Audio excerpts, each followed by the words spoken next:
Hey guys, welcome to another video. Microsoft Store doesn't provide an uninstall option for apps you've recently installed. And when you try to remove app through Control Panel, it won't show up there. But don't worry, there are two methods to uninstall apps installed from the Microsoft Store. The first method is to open Search and type the name of the app you want to remove. Then, right-click on the app and select Uninstall. Another method is to right-click the Windows Start button and choose Settings. Once you're inside Settings, click on Apps. From here, you'll see a list of all the apps installed on your computer. Then use the search box at the top to type the name of the app you want to uninstall. When you find it, click Uninstall, then confirm by clicking Uninstall again. And at that point, the application is completely removed from your system.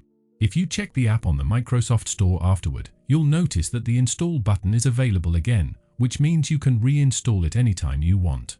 So that's how you can uninstall apps downloaded from the Microsoft Store. Thank you so much for watching, and have a wonderful day.